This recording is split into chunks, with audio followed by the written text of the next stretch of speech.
Hi, Rob. Is everything good?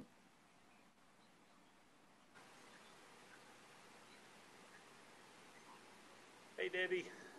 How We are hear you? you good. Doing well. I'm trying to get another room set up. I'll be back in a little bit.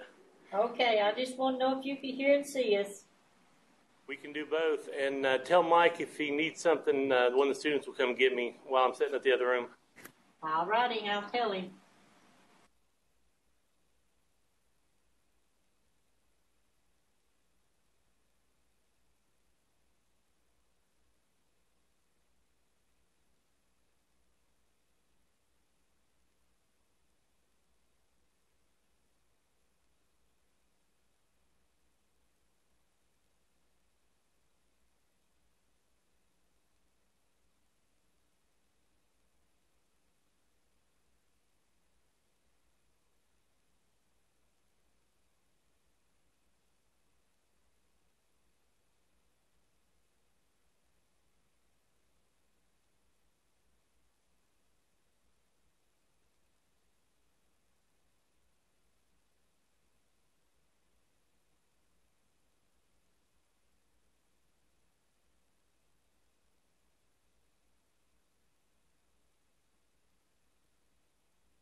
have homework 6?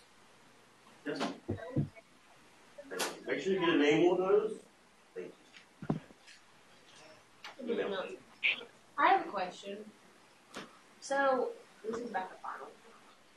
About the final? Yes.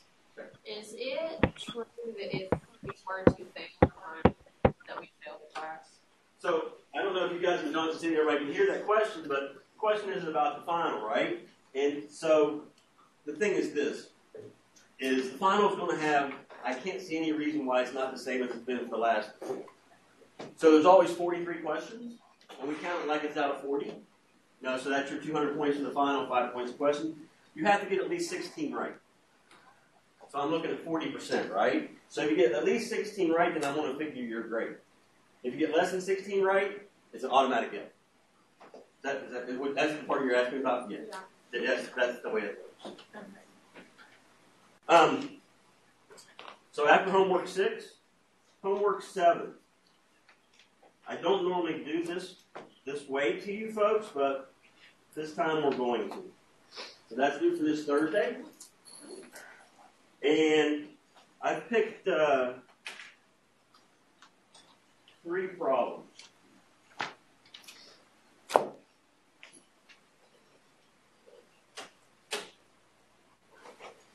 Now, the thing about these 3 problems is this is this chapter 22 where we're looking about inference about a population proportion.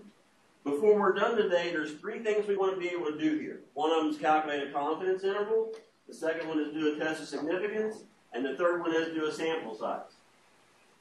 Well, if you think about it, that's the 3 types of problems I should have been able to do out of chapters like 15, 16, 17, and whatever, right? That's the 3 things we need to be able to do. And so I'm going to do problems very, very similar to these 3. And they're going to be the 3 things I just said. Confidence interval, test of significance, and the sample size. So notice these are due for Thursday. That will be our last one. And then where we're at on our capstone project is we got 2 problems left to do and like a little bonus. I'm not going to do anything tonight. But at the beginning of class on Thursday, we'll talk about one of them for sure. All right? So, where we're at is I'm in chapter 22, inference about a population proportion. And there's a couple things I want to remind you. We always use P for a population proportion, and that's lowercase p. And the way I think about it is when I say a population proportion, it's the proportion of whatever the outcome we're interested in, and I'm going to call it a success. All right? So my point is this is my parameter here. This is the unknown quantity we want to either estimate or draw some conclusions about. And then we had this p hat, this what I want to call your sample proportion.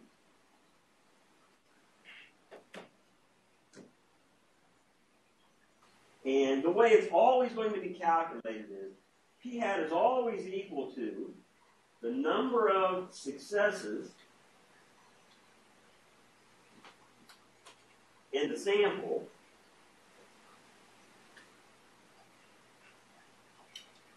in other words, how many times your outcome showed up that we're calling it a success, and we're going to divide by your sample size. And the sample size, I always use n. The point is, this guy here, this is my statistic this time. Right? So what I've done to you is we've changed our population parameter. Now it's a proportion. We've changed our sample statistic. Now it's a sample proportion. So we're not looking at mu's and x bars. We're looking at p's and p hats. All right? Now, I'm going to give you the next statement, which is one you should be used to by now. Whatever my statistic is I'm calculating, I want to use it to estimate my parameter, whatever I'm worried about in my population. So in this case, we would like to use, it does mean.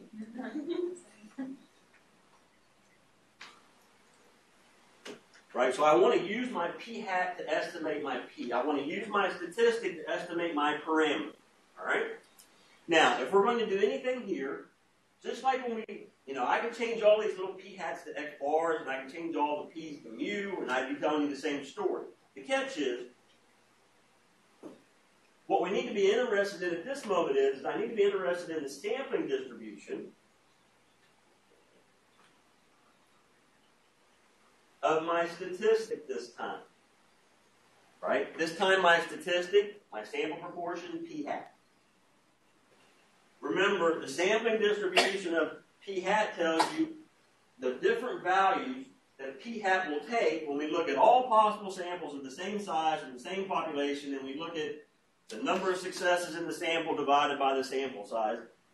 That's what the sampling distribution tells me. It tells me about this p hat. What values can it take and how often it takes them. All right? Now, where I'm at with this guy is, I'm going to give you, obviously at this point in our Math 1530 career, there's three things I got to know about this sampling distribution. All right? Page 508. The first one is,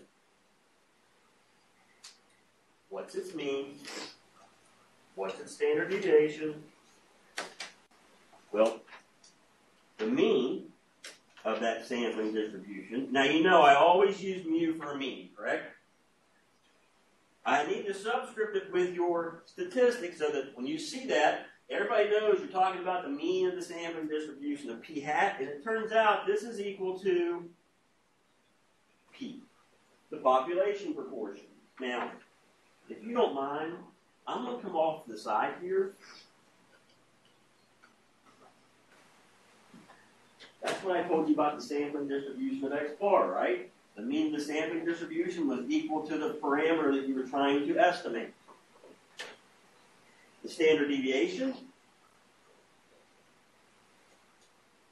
obviously I'm going to use sigma, subscript with p hat, so we're talking about that sampling distribution of p hat. Now, it turns out to be this, the square root. Everything is inside the square root here. It's p times 1 minus p all over n. Now, I'm going to come to the top here and write something for you. P is the proportion of successes in the population. Right? That's what I wrote on the previous page. Then what was the standard deviation of x bar? Right? That's what we've seen before. So, there's a couple things I can tell you here. That p hat is an unbiased estimator of p. How do I know that? Because the mean of a sampling distribution is equal to that population proportion that you're trying to estimate, right? I told you the same thing about x bar. What that means to me and you is that sometimes when you choose a sample particular size and you calculate p hat, sometimes your p hat will be bigger than p. You'll overestimate. Sometimes when you choose a sample, when you calculate p hat, you will be less than p, and you'll be underestimating, right? You're not always on one side. You're not biased. You are unbiased because you were on both sides, depending on the sample you took. You see the standard deviation? I can also tell you the standard deviation decreases as the sample size increases. Why? You're dividing by n again, correct? If I want to cut the standard deviation in half, I've got to take 4 times the sample size. All this shit I just told you, I told you the same thing when I wrote the things that were in red. Exactly the same story. Okay? Now, what am I missing? I've told you the mean, and I hope you understand that this sampling distribution, there's going to be a density curve here, correct? That's what describes a sampling distribution. It's always described by a density curve. And I'm going to tell you this, if it's not normal, we are definitely in trouble. So, what's the last thing to be said here? It's here. As the sample size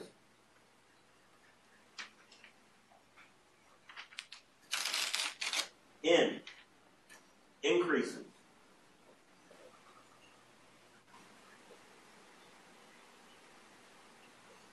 the sampling distribution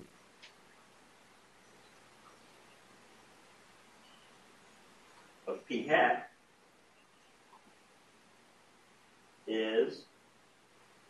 approximately of course, it's centered at P, and the standard deviation is exactly what I told you above it should be. So the larger the sample, the more normal it is. So what I'm telling you is this sampling distribution of our new statistic p hat will be approximately normal. There sits its mean, that's where it's centered, and there sits its standard deviation, it controls this part right here. So it looks just like all the rest of the mean you've talked about. The sampling distribution of x bar, exactly the same idea here. Now,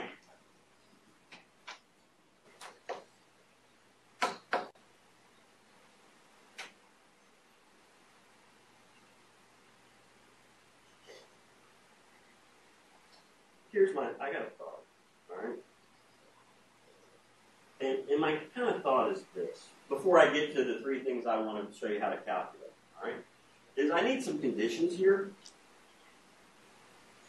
that's going to last throughout this chapter. Anybody know what number 1 is? That's all our methods are good for, right? We need to see simple random samples here. And 2, the population is at least 10 times the sample size.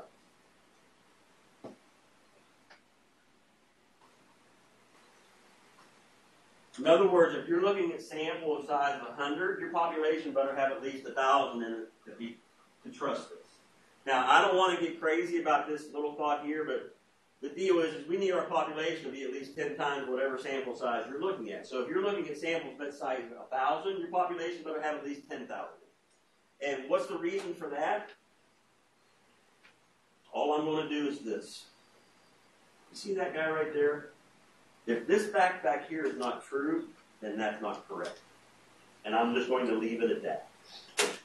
So these are the two standing, right? That I always need a simple random sample, and I need the population to be at least 10 times the sample size, right? And the reason for the second one, again, is so that the standard deviation is the correct thing. All right? Now, there'll be a number 3, right? But number 3 is going to change depending on whether we're looking at a confidence interval or whether we're looking at a test of significance. So I'm going to leave it blank, and then I'll fill number 3 when we do each one of those. Here's another little thought I got. I want to make sure you understand what you're looking at here. When I say P, remember, again, that is the proportion. This is the 3rd time I've written this. Of successes in the population.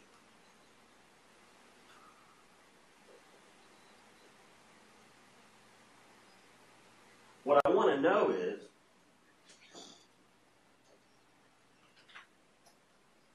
what's 1 minus P? I mean, that's still some proportion, right? In other words, if the proportion of successes in the population is 0.4, if I take 1 minus 0.4, I'm going to get 0.6, right? So that 0.6, that 1 minus P is, what this I can actually be thought of, is the proportion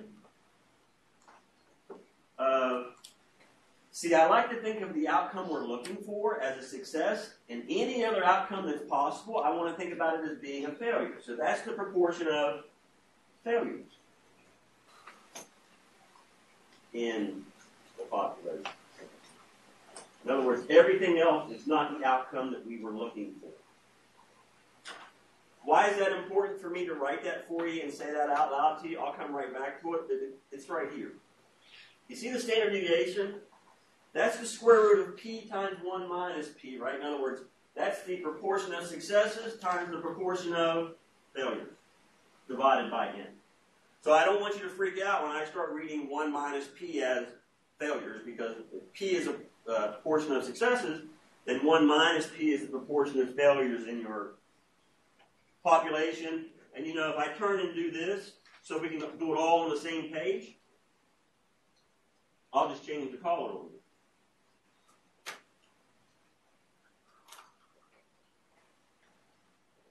Right? P hat is the proportion of successes in the sample. 1 minus p hat will be the proportion of failures in the sample. Remember, there's two things going on. There's the population and there's the sample. Now, here's what I'm going to do. I'm not going to start from scratch to come up with our confidence interval. I'm going to show you what we did before, and I'm going to fit it into that. Okay? So, the one we always use, and the only one we use about proportions, is something called the large sample confidence interval.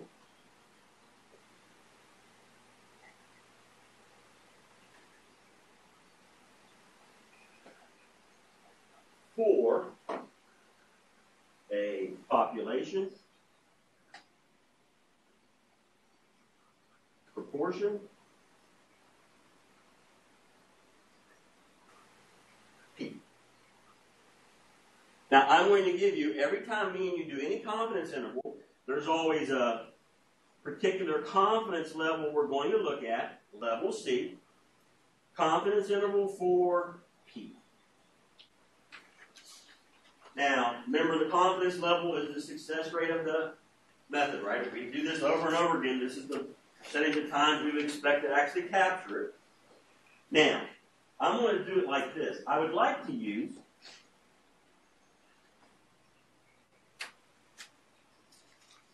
the following. Well, I want to do what I did about X bar. I want to use my statistic as my estimate, plus or minus Z star. Remember, that's coming from your confidence level in table C, times the standard deviation. Now, I'm going to write in red here. What did he just follow? Well, I just followed this.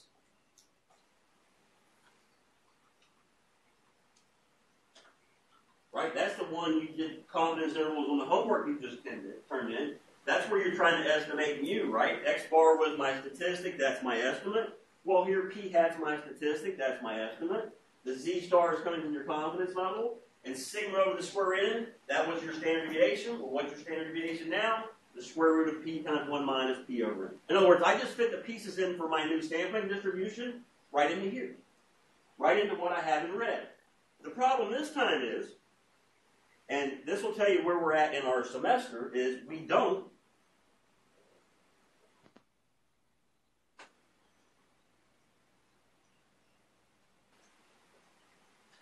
maybe I should have wrote that shit in red. See, my problem is the confidence interval is used to estimate P, but the formula I want to use has got P in it. Well, you can't estimate P with something that's got P in it. Yes? I can't use what I've got here. Are we going to quit? No, that's not the way we operate. What we're going to do is we will replace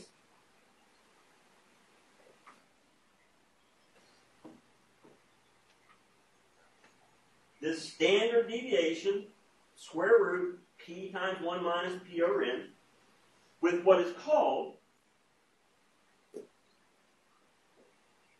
the standard error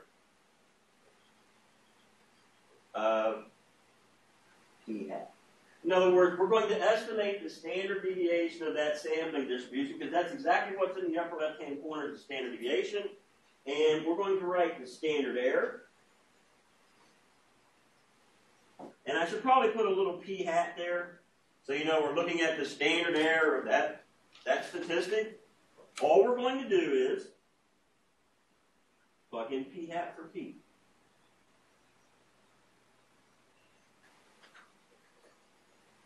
Look, I'll come right back. If you're going to let me use P hat to estimate P there, why not use it to estimate it everywhere? There and there. Well, that's what we want to do. In other words, we don't know something, we're going to estimate it now. Right? When we have this parameter we don't know that shows up in what we want to do, hell, we're just going to estimate it. And so what happens is, what it gives me is it gives me this is my confidence interval. And it's for P. You don't have to memorize it. Hell, it's one of the formula sheets. It's this. There's your estimate, plus or minus, Z star.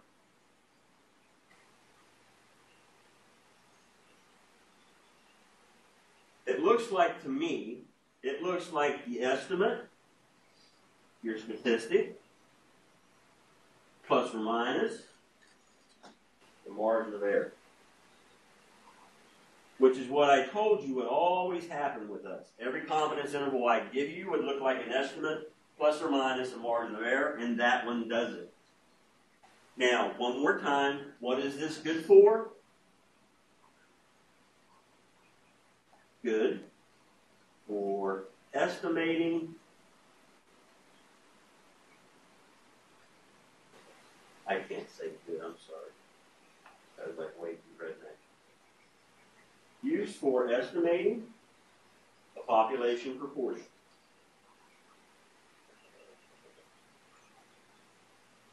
Now, I got to give you your little number 3 here.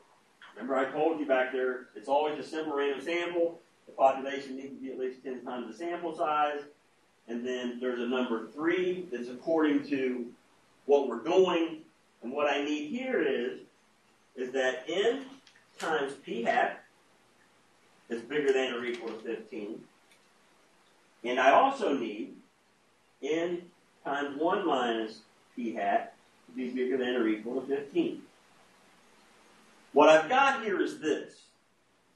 What is this n times p hat? This is the number of successes in the sample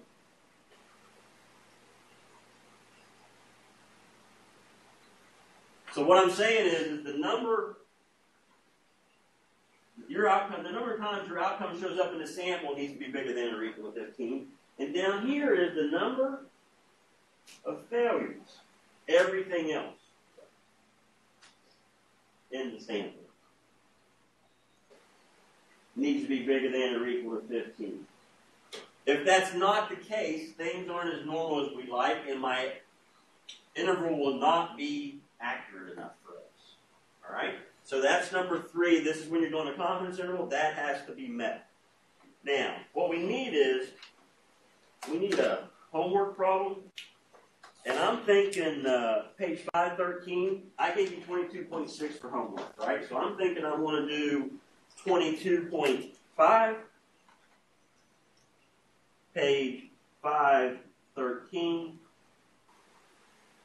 22.5.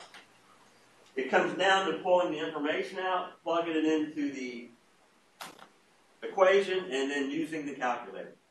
All right? So 22.5 says, Canadian attitude towards guns.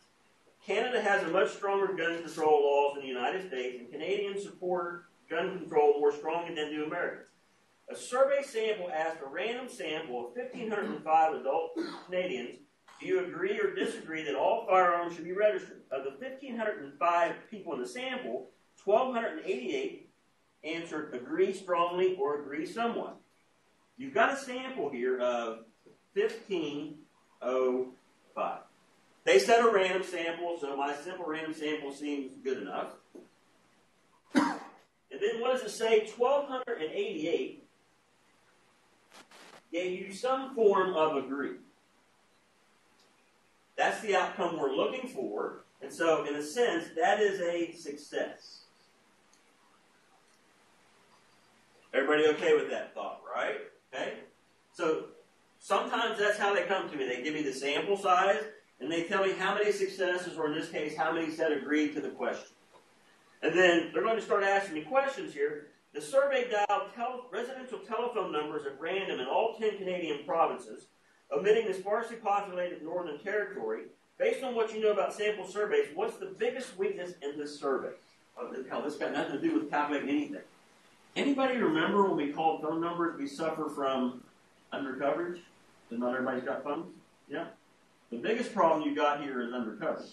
Plus, you've left out some of these territories that never had a shot. I'm not over concerned about being under coverage. I'm more interested in part B. We know we suffer from under coverage. Yes, I agree. Because you're dialing phone numbers and you left territories out. It says, nonetheless, act as if we have an SRS. I'm happy. Hey, can I ask you about number 2? If your sample size is 1505, is the population at least 10 times that? What's 10 times that? 15,050? Are there at least 15,050 adult Canadians? Yep.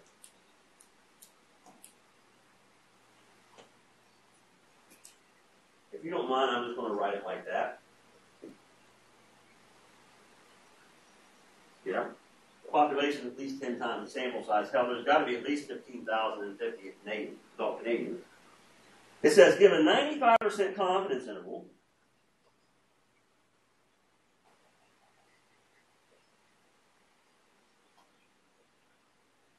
for the proportion who support registration of all firearms.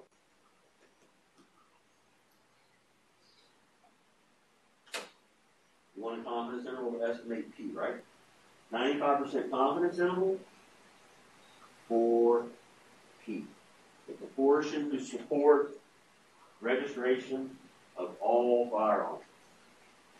Now, before we calculate anything, I got a question for you. Anybody see a mu here? Anybody hear me say anything about an average? Anybody hear me say anything about an X bar? The reason I'm pointing that out to you is now you have 2 choices for a confidence interval. It's the one we did last week, or is this one we're going to do here? You notice the key word here is 95% confidence interval for the proportion. It's got to be this guy.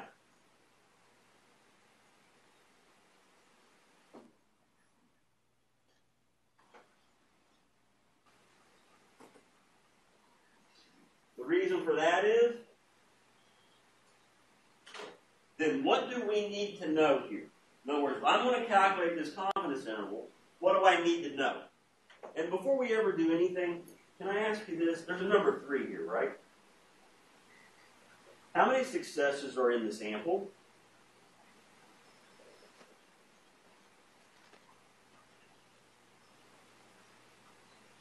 How many failures are there?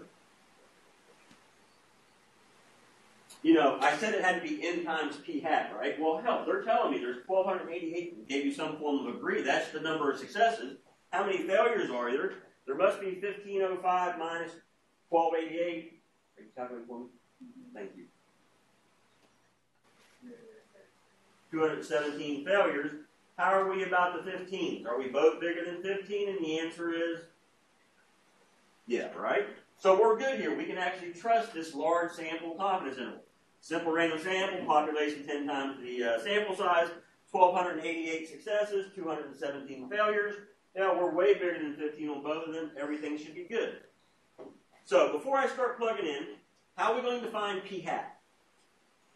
I wrote it up today as P hat is the number of successes divided by your sample size.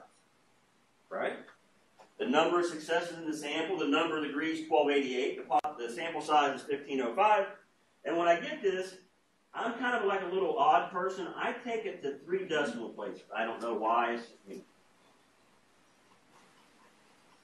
Right? So if I take 1288 divided by 1505, I believe I get 0.856. If you want to use 0.86, that's fine too. Understand we're going to be just a little different because I'm going to 3 decimal places. Let me ask you this part here. You see this? What's Z star? Z star, I'm going to read from table C, and it's right at the bottom. 1.96. Yep. We're ready to plug in. Now, all we have to do at this point is, see, I don't need to know as much. I need to know P hat, my sample size, Z star. So I'm going to get 0.856 plus or minus 1.96.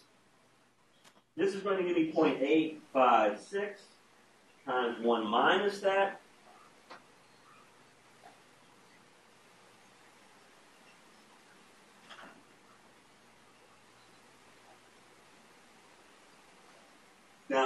how to tell you how to operate your calculator, but I'm going to work with what's under the square root there to start with. I need to take the square root of everything that's there. 0.856 times 1 minus 0.856 divided by 1505, and I need the square root of that.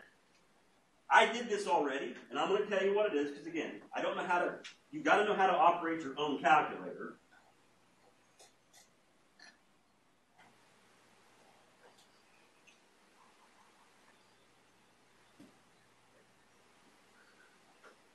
And I'm just hopefully that I work my calculator correctly. So that's everything in that square root gave me 0.009. Notice again, I took it to 3 decimal places, right? And so if I go one more step and multiply, I got 0.018. So you notice, just like before, I'm working from right to left. Okay? So what do we do here? Well, I'm supposed to take 0.856 plus 0.018 and 0.856 minus 0.018. The calculator told me this one here was 0.874, 0.838. So how do you want to write your confidence interval? You got a couple of choices here. You can give me interval notation. You can give me words. Now, beware. When you're writing stuff for me, I understand it says the proportion. I mean, you understand this is all the same thing here, right?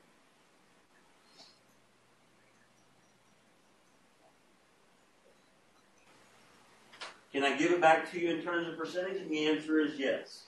The only reason I'm showing you all the different versions here is when you take the final, hell, I don't know which one they're going to write. I want you to know, hell, they're all the same. You know, if you've got the proportion, you can write me the percentage. I got to do one more thing to you. With 95% confidence,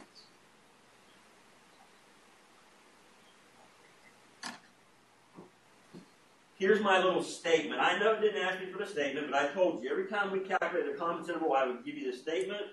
With 95% confidence, the true proportion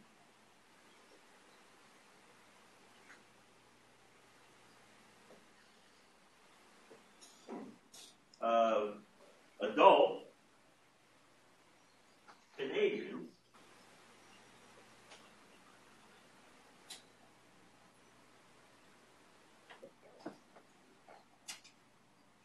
Canadians that support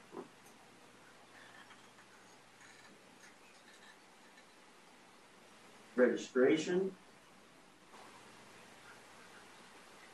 of all firearms is between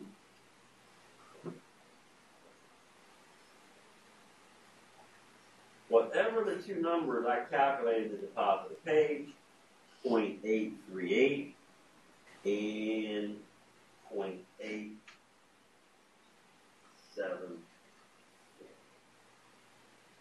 Notice I'm giving you your confidence level, your success rate.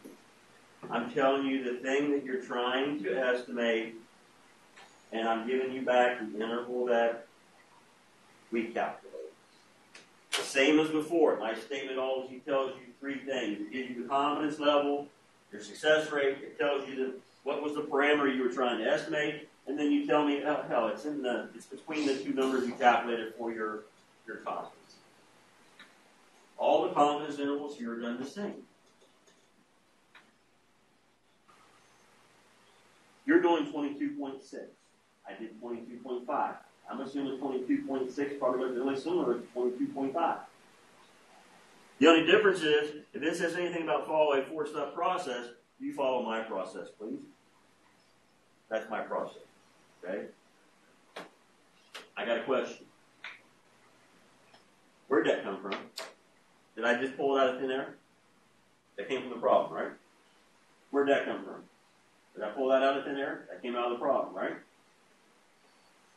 Where'd that come from? They told me they wanted a 95% confidence interval. Yes? What else could I pull out of thin air?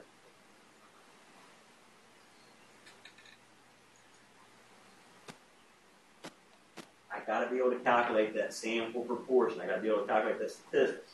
The number of successes in your sample divided by your sample size. Okay? Now, I'm not, again, to me, okay, there's my confidence interval. That's what we got to be able to do. We're going to take this a step further. That's the first type of thing you need to be able to do is calculate a confidence interval for a population proportion. You know what I should have asked? Where'd the formula come from? P hat plus or minus Z star times the square root of P hat times 1 minus P hat divided by N. Did I just pull that out of thin air?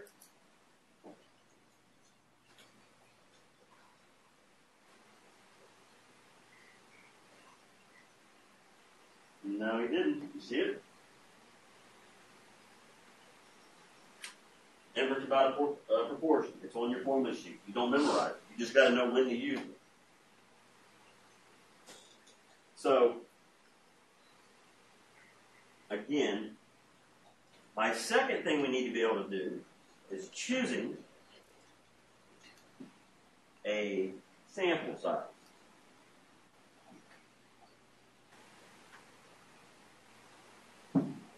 So what I've got in my mind is, I know the confidence level I want to calculate my confidence interval at. I know the margin of error that I can live with. So now I want to choose a sample size that will give me that margin of error at that confidence level when we actually do it. Well, remember, in this case, the formula for the margin of error, it's always the plus or minus part.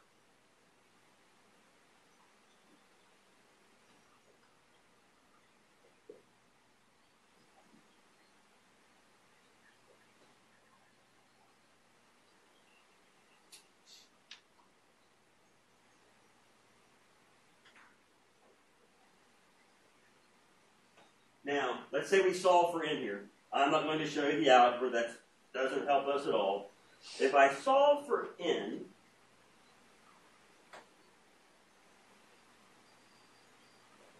I would get this.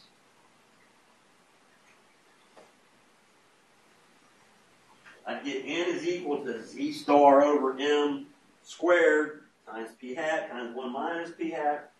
Here's the problem. We're trying to choose the sample size so that we can actually take the sample so we can calculate p hat. At this point right here, we don't know. Right? You haven't even chosen your sample yet.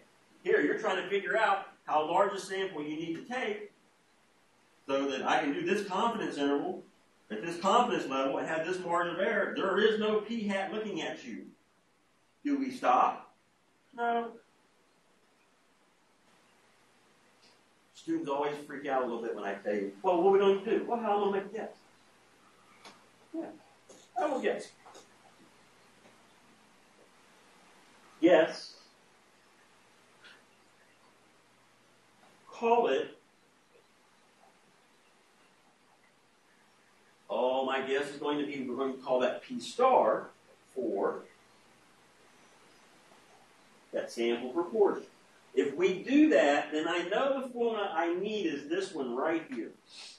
N would be Z star over M squared.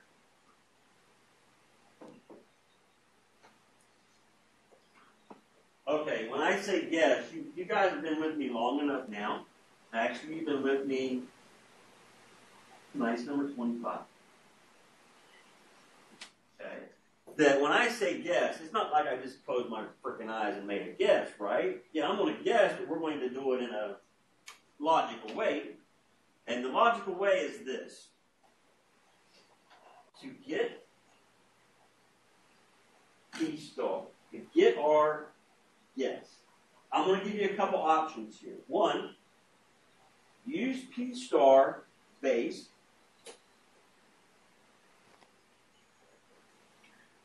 on a pilot study. What that means is you just take a small sample, random sample, and figure out, okay, here's a good guess for p-hat. Not your full sample. You just take a small sample to get a feel for it. Or from past experience, or from past information. Right? So that should give you a feel about, oh yeah, p-star should be 2.7.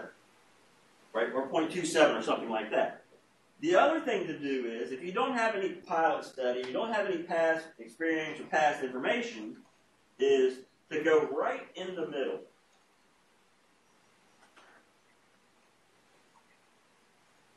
When I say right in the middle, 0.5 is right in the middle of 0 and 1, which is the extremes on both sides of your p hat, p, or anything. It's a proportion, right? Use this when we expect your sample proportion to be between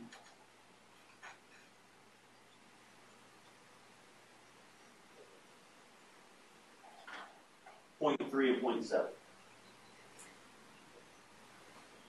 Now, you see this guess here? This guy. The deal is this. That guess is, and I've used this term on you before, and it was the same point where we were looking at sample size. That guess is conservative. What that means is, N will be larger than needed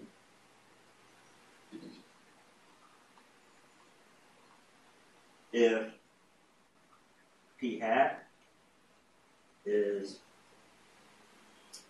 any other value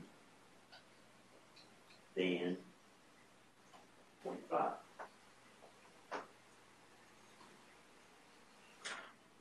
In other words, when you go and you actually use this p-star to calculate your sample size, and when you find p-hat, if p-hat is any other value than 0.5, then the sample size is larger than you need. Your error and your margin of error will actually be smaller than you need it.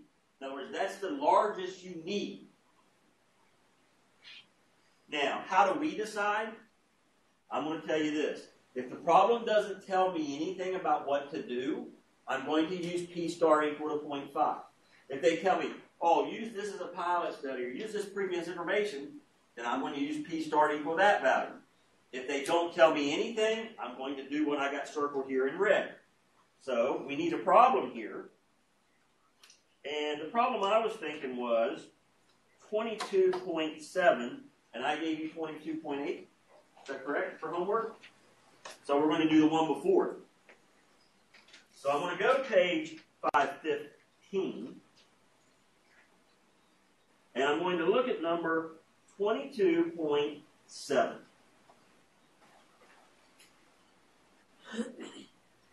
It says this, do you use a mobile device?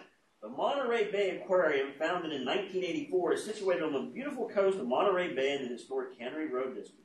In 1985, the aquarium began a survey program that involved randomly sampling visitors as they exit for the day. The survey includes visitors' demographic information, use of social media, and opinions on their aquarium visit. In 2015, the survey included 356 visitors over the age of 55, of which 52 used a mobile device, such as an Android phone or iPad, during their visit. Folks, we got a sample here in 356.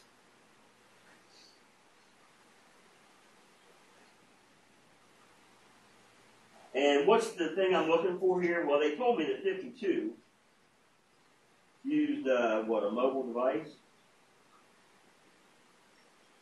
of some version during their visit.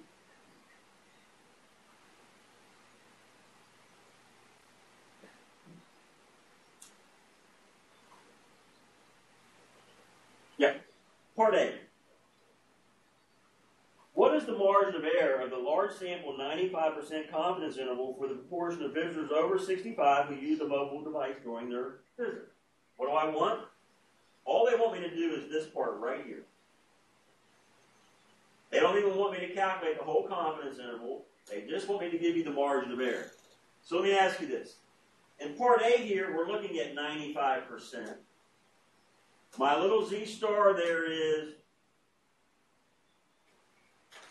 95% shows up a lot when we do confidence interval. That's like the standard.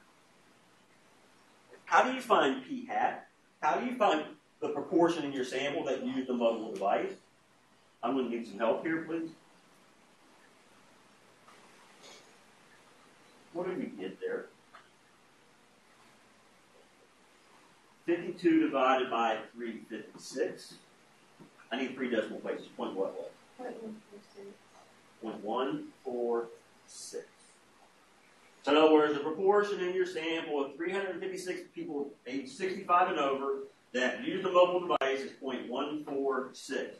Do I have enough to calculate the margin of error of this 95% confidence interval? All I need is Z star, P hat, and N. So M is equal to 1.96. What is this? 1.146. I'm going to need your help here too, somebody. 0.146 times 1 minus that, all over my sample size, which is 356. Be very, very careful when you're calculating. I would like to know what is the square root of that part. I want to know that part. In other words, I want to know the standard error p hat. I'd like to know what the square root of 0.146 times 1 minus 0.146 divided by 356 is. Give me a number. 0.146 minus 146 Yeah. is 0.1. Divide by. Oh, I want the whole square root.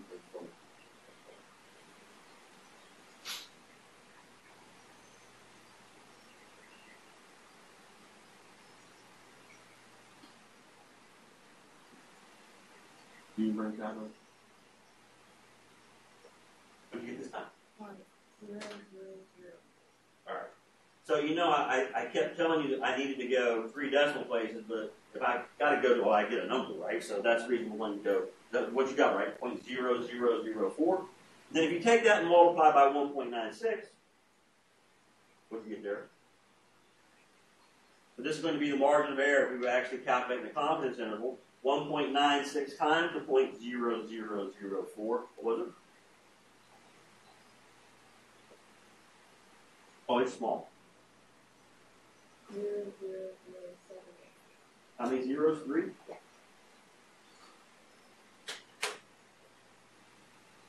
All right, I'm going to trust you. For now. But the last time I trusted you guys, I had an email. Some guy screaming. He was all freaked out because he didn't get the answer that we were getting.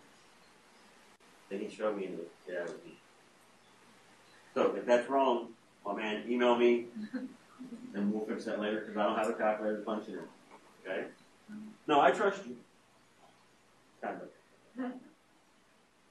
All right, so that's my margin of error, right? That's the plus or minus part. All they asked me to do was calculate that, whether we're exactly right or not. We got all the right numbers plugged in. It could be a calculator thing. And then part B is the part I really want here. And part B says this: how large a sample is needed to get the common plus or minus 3 percentage points of the percentage point margin of error. Use the 2015 sample as a pilot study for P star. So they're telling you to use P star is equal to, everybody follow that, right? They said, okay, use what we just did in the previous one, use that P hat as your guess. You understand why? Because we're not between 30 and 70. They're actually expecting it to be smaller than 30%. So you better come up with some kind of better little answer than going 0.5. The reason I didn't write down the margin of error, I know it says plus or minus 3 percentage points. The plus or minus is just telling me this is the margin of error, right? The number is the margin of error. I can't use 3, I have to use... Everything is calculated in terms of proportions. People might talk to you about the margin of error being 3% or whatever. So, I've got what I need. I know my formula is... Wait a minute, hang on. I need one more thing. 95% confidence. Z star is 1.96 off of table C again. N is equal to, I'm going to write the formula for you.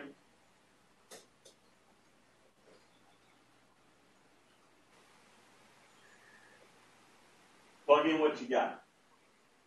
1.96 divided by 0.03.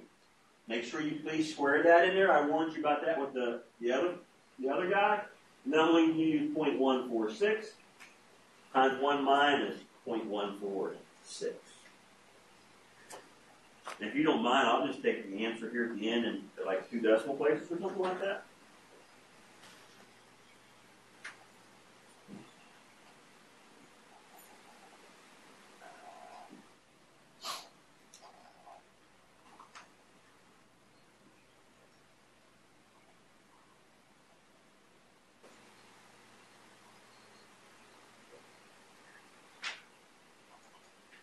Oh, I'm shooting my book. Got the answers in the back.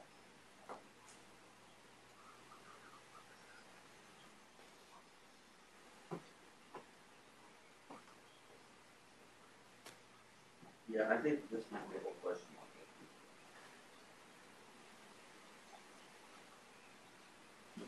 Oh, I was shooting my book. No, I was giving you a little question mark because I'm thinking that was pretty small. And actually, if I've done everything correct, I'm going to do this. But that right there should have been...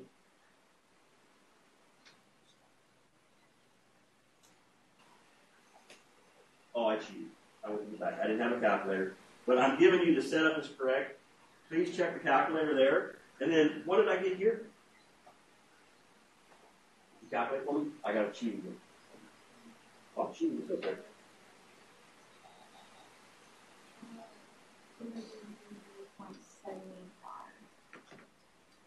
I'm getting 532.2.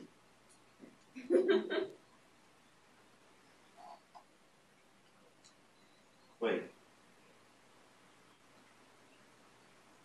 Oh, that's what I got.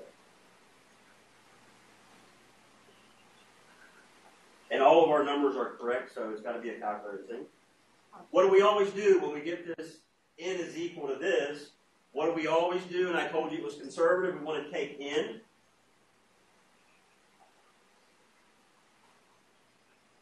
Will always go up, right? So the margin of error will actually be less than what was required.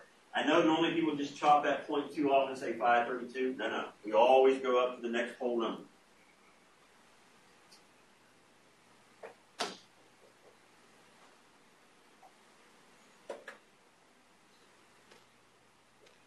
The thing about the calculator, in case you want a little calculator thought that I normally have, when I'm doing like that square root part up there, my calculator, I have to do square root, and then tell it to take the square root of everything that's underneath there. So I got to put that left parentheses like I have. In other words, what I got to put in my calculator is the square root, left parentheses, 0.146 times 0.854 divided by 356 until it equals, and then my calculator took the square root of everything that was after my left parentheses. I know, I'm talking mathematics, but I'm just telling you how my calculator is going to work. Some calculators will let you take 0.146 times the 0.854 and divide by 356 equals, and then you can take the square root of that. Mine don't operate like that, sorry. Be careful with your calculator. Down here, I'm just thinking about, okay, I'm going to take the 1.96 divided by 0.03, square that. You could have forgot to square it. No? Maybe the back of the book. No, apologies. You didn't do it right. No, it's okay. So, here's my thing. The first part's margin of error, just the plus or minus part, and then here is, can we do a sample size, right? That's the reason I put this. Other thing to be aware of, they say 3 percentage points. I had to give it to you in terms of proportion, 0.03. I don't give a shit about plus or minus. The problem you're going to do for homework is 22.8. I want to give you a little help. 22.8 is about some PTC is a substance that has a strong bitter taste for some people and is tasteless for others. They're going to want you to do the sample size and they're going to want you to do it twice.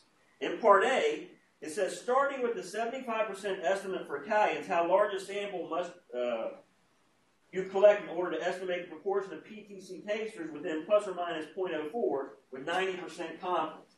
Your confidence level is 90%, your margin of error is 0.04, and your P star is 0.75. Notice, out of the range of 0.3 to 0.7, they're telling you to use your guess to be P star 0.75. What they know about the Italians. You follow, right?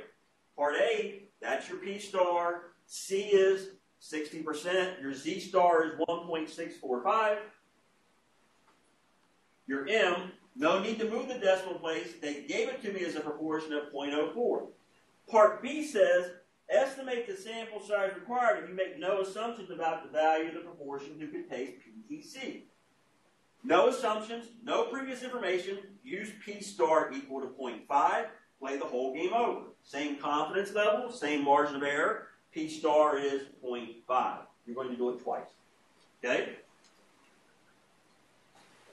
The only thing me and you have left is, what is it? Confidence interval, sample size, significance test. All right. Significance test, hypothesis test,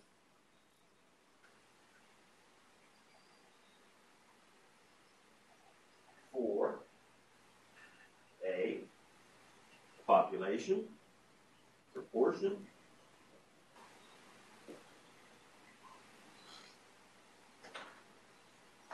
now, I'm going to scream at you for a second. Anytime we do a test of significance, there's 4 steps, possibly 5. State your hypothesis, find your test statistic, find your p-value, conclusion. Somebody give you a significance level? Maybe. The null hypothesis and the alternative hypothesis are always statements about your population parameter. Your population parameter in this case is, so the null will be, what was it I used? H subscripted with a 0, H naught, that's your null. It's a statement about your parameter P, your population proportion P. And it's a statement of, remember I used some not before, I don't know, that specific value, that value will come from your problem, what that should be equal to. Remember, the null is a statement of no difference, no effect, status quo, that your parameter is equal to something. It's what you assume to be true. It's what you're testing. Your test statistic this time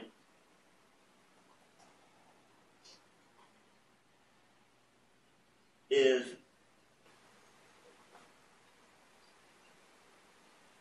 again a z-score, except your z-score looks like this.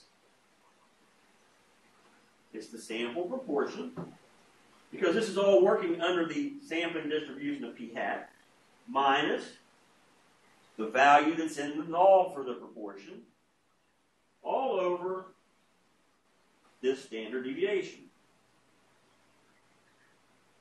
Now, you see this right here? We assume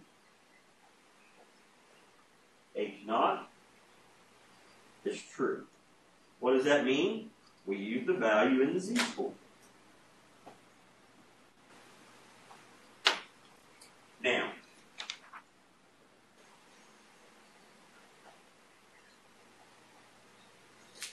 before I start drawing you a picture, there's a number 3 here. Remember, you got to have a simple random sample. Your population needs to be at least 10 times your sample size. And number 3 changes depending on whether I'm looking at a confidence interval or a test of significance. And number 3 here is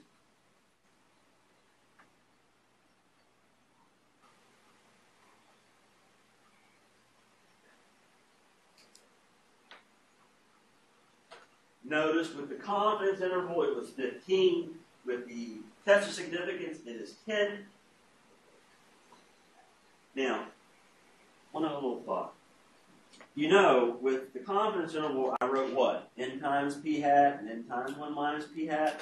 And I said it was the number of successes in the sample and the number of failures in the sample. That's not what that is. That's not n times p hat. That's n times p naught. So, I might as well give you the language. This is the expected number of successes in the sample.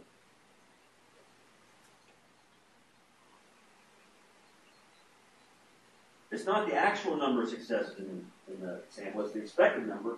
And down here is the expected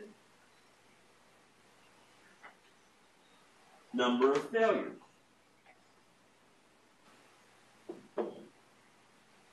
In the sample.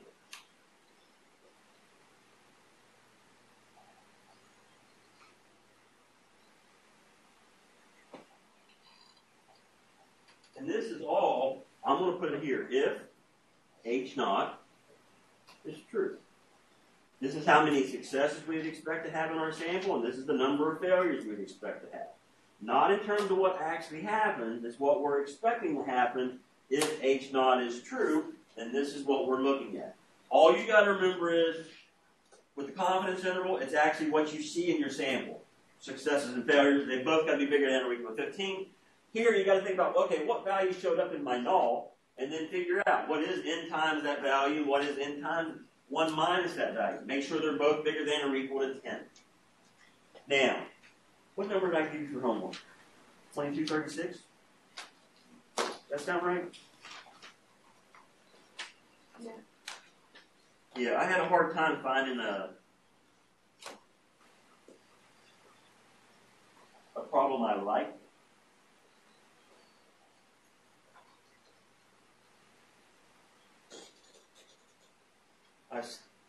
I gave you the one I liked the most out of all of them.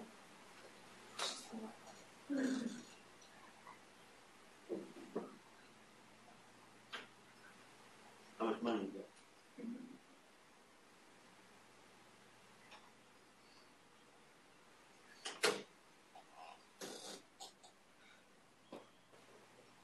I can't do that. That's just not my style, but I will set you up on that one if you don't mind. The one I wanted to do was 2238.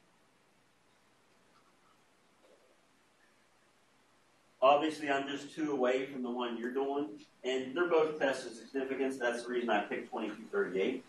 And what I've got is this. It says, I changed the number. It says 2238 says, do cash incentives improve learning? Wouldn't that be nice? If I paid your ass, you'd do better. Or, no, maybe if I don't pay you, maybe the university charges you less. Even better, it charged you by the grades you earned. If you made an A, we didn't charge you at all. B, so much. C, so much. After C, we probably should charge you full price. Does that help improve learning? I don't know. Let's see. A high school teacher in low-income urban school in Worcester, Massachusetts, used cash incentives to encourage students learning in his AP statistics class. In 2010, 15 of the 61 students enrolled in his class scored a 5 on the AP statistics exam. 5 is the highest you can score, right? 5 is good. Yep. And so, he's got a sample. Everybody follow, right? There were 61 in his class. And what are we looking for? We're looking at the ones that scored 5. What was it? There was 15 scored 5. That's a success this time that they scored a 5. Okay? So, you know, I could actually calculate your little p hat at this point, right? I could calculate, you know, the proportion in the sample that scored a 5. Hang on. It says, worldwide, the proportion of students who scored a 5 in 2010 was 0.15. Ooh, not so good. 15% of them. Is this evidence that the proportion of students who score a 5, who would score a 5, on the AP statistics exam when taught by the teacher in Worcester using cash incentives is higher than the worldwide proportion. You understand? It can't be anybody who's chasing that money. It's got to be the guy because that's where the data is coming from, right? It's got to be in that school, that teacher.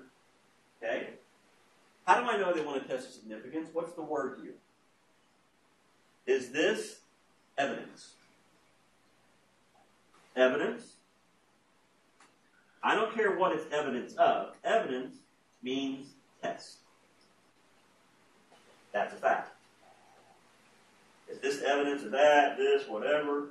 They're asking me about a test of significance. Now, before we go any further, did anybody see simple random sample here? Nah. Did anybody see that the population was at least 10 times the sample size? We don't really know if 61 was all he taught, or if he had another class. That one's a little iffy. I'm just throwing those out. While we're here, let's calculate our p-hat. Let's calculate the proportion in my sample that scored a 5.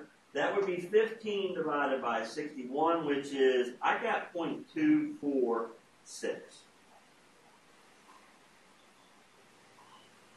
Good? Yep. Okay. They want to test, and so I know there's step 1. The null is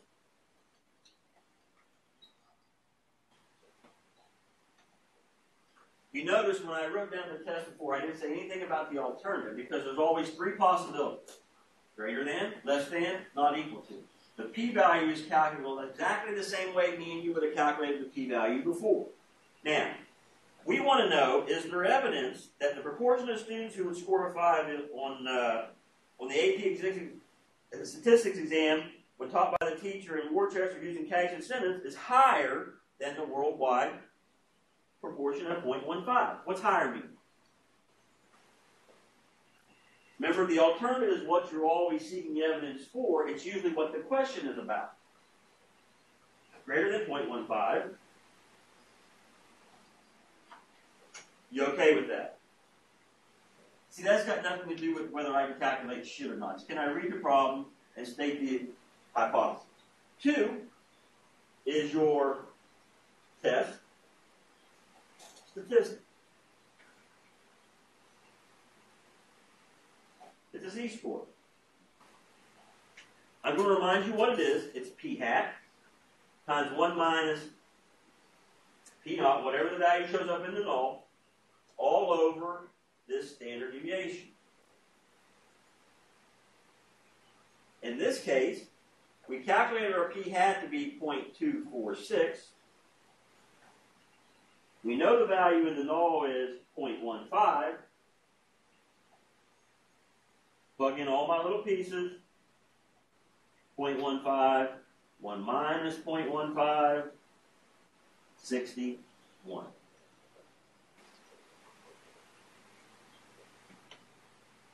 Now, I might be wrong, but the answer I got here was, and actually just to show you what I had to do with the calculator, because I can't do all that at one time, I did this. I took the top part, the 3 decimal places, I took the bottom, the 3 decimal places, and then I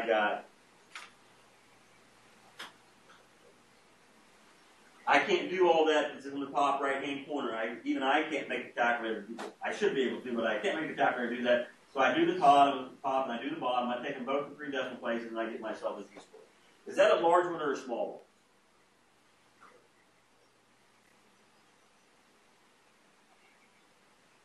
You understand, you're outside the 95%, right? 2 standard deviations on either side.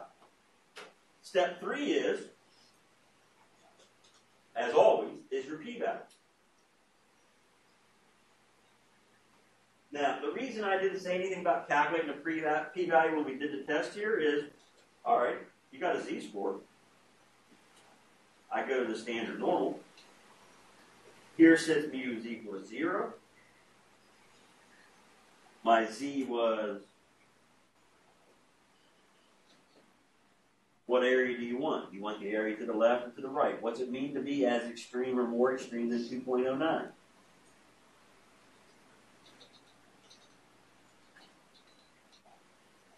One more thing. How do I know to shade that way? The alternative tells you which way to look. You're supposed to look to the right. So what do we do here? We go to table A. We go to the row that's 2.0, column that's 0.09. For some reason when I did this, somebody can check me, it's 0.9817. Remember, that number there is always the area to the left of your z-score, so if I want the area to the right, I need to take 1 minus that, which is 0.0183. In other words, that's just like any other problem me and you would have done. So my p-value here is, I don't have to do any crazy doubling. And that would be small. Large test statistic will produce a small p-value. So we stated our hypothesis, we found our test statistic, we calculated our z-score, we used the table A, and we found our p-value. And then number 4 is, we need to conclude some kind of conclusion here. And what can we conclude? The smaller your p-value, the closer your p-value is to 0, the stronger the evidence against the null and in favor of the alternative, right? I have a small p-value. You learned algebra? Yeah. I think I didn't used to be. That's small. Right? That's the probability of getting a value as extreme or more extreme if the null hypothesis is true. In other words, your outcome is pretty unlikely to happen if you're centered at p equals 0.15. So I'm going to get right to the point here is I don't believe your null hypothesis. I believe your alternative, right? I have evidence against your null hypothesis and in favor of your alternative. These are all the things I would tell you when I have a small p-value. Okay? So I have strong evidence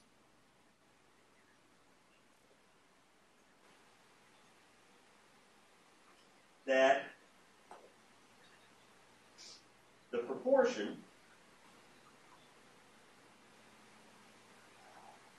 that would score, what would we be looking at, 5, is greater than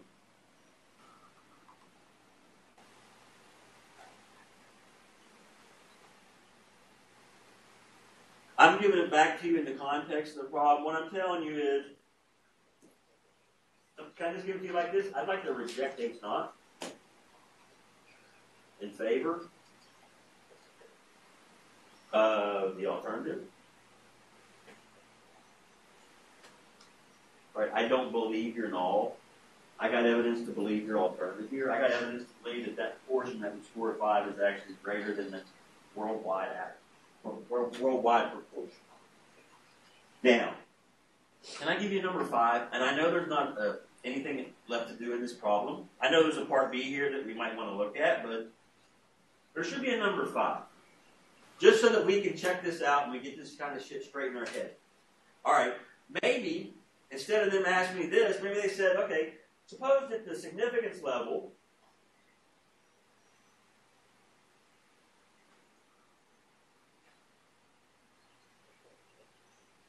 alpha was 0.05. And suppose they said, do the test at the 5% significance level, at the alpha equals 0.05. What can you conclude? Are the data significant or not at the 5% level? Notice your p-value. Now I'm just going to write p. Can we all agree that this is true? Your p-value is smaller than your significance level. Yes? What does that mean? The data are significant at the 5%. about the 1% level? Is it significant at the 1% level? Nah, see, I can mess you up. Right? I can change whether something's significant or not by changing your significance level. Yes, you are at the 5% level because your p-value is smaller than that. You are not at the 1% level because your p-value is actually larger than 0.01. You understand? The 1% level is requiring more evidence than the 5% level, right? The 1% level is requiring you to be further out the tail, further away from what you assume to be true than the 5% level there. Yes? We'll see, because I did that to you on one of the homework questions you just turned in. Something to ask you, is it significant here, not here, whatever. You always check, right? Where's the p-value? What's the relationship between the p-value and the significance level? Yes, I know that wasn't in the question. I just wanted to make sure you could do one of those like that. Part B says, does this study provide evidence that cash incentives cause an increase in the proportion of 5s on the AP statistics exam? What's the magic word there? Cause. Was this a randomized comparative experiment in any way, shape, or form? No, we can't conclude shit about cause and effect here. Because if somebody could, then you can't give guys money. No, it's because, look, hell, I didn't even have a simple random sample. If you want me to get real picky about all this, what was these two values?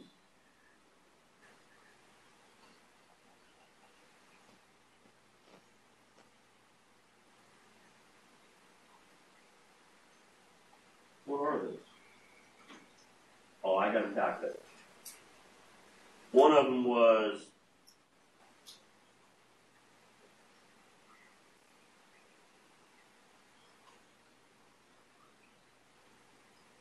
how you feel about that?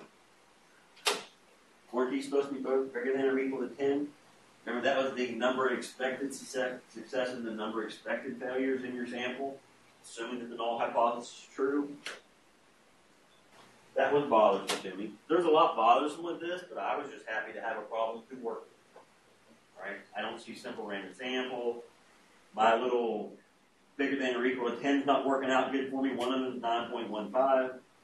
Part B, I can't tell you anything about cause and effect. There wasn't no randomized comparative experiment. This is like some kind of observational study we did here, right? So I don't get any of this cause, but it was an interesting problem because why? I got to do all this stuff. And throw in a number 5. Now, before you go home, you're going to do 2236. Is that correct? I got that right? Let's just make sure that I at least did one very, very close to everything that you're going to do. What I do, 22.7, I did 22.5, right? And then I did 22.38. You're going to do 22.36. I'd like to say something to you about that. I know I only got a couple seconds here, but it says a husband and wife, Stan and Lucretia, share a digital music player that has a feature that randomly selects which song to play. A total of 2,643 songs have been loaded into the player. That would be your N. That's your sample. No, I take it back. That's your population. Have been loaded by, and some by Sean and the rest by Lucretia. They are interested in determining whether they have loaded different proportions of songs into the player. Suppose that when the player was in the random select mode, think simple random sample mode, that 27 of the first 40 songs selected were songs loaded by Lucretia. What's in here? N is, I didn't want to write it on the problem. It looks to me like in 22.36, N is 40, and 27 loaded by Lucretia.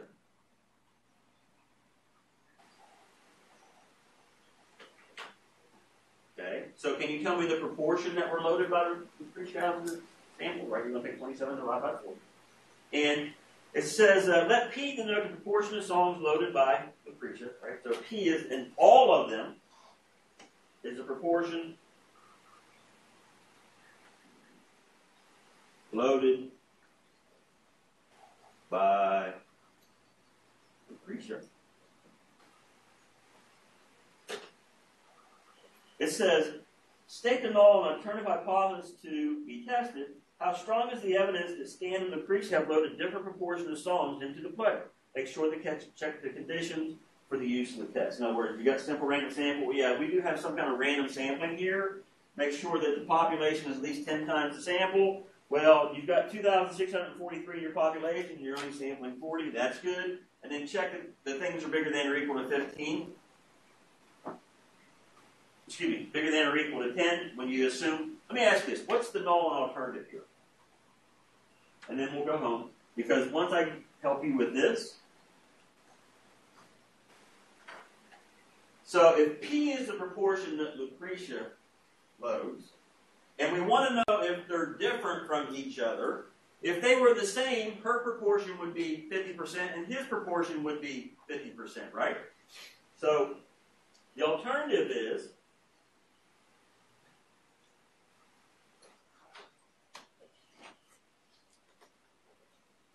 now, I want to say one more thing. You can calculate the test statistic because you can calculate p hat. This is a two-sided alternative. Remember, when you go to find your p-value, it makes a difference if it's two-sided or one-sided when you're working that problem. Be careful going to the house. Make sure you don't forget my 3 problems for Thursday. That'll make us even on all the problems. And then that's the last problem we're going to calculate by hand. What we're going to do on Thursday and Tuesday and Thursday is we're going to get Mini-Tat to do the work for us. Be careful. Hey, Rob, you there? Mike.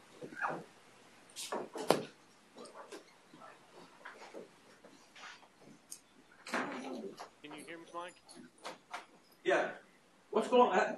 Hey, how do we sound tonight? Was we scratchy and cutting out? From what I could tell, it sounded fine. All right. I appreciate it, bud. We'll see you on Thursday. Okay, have a good couple of days. All right, bud.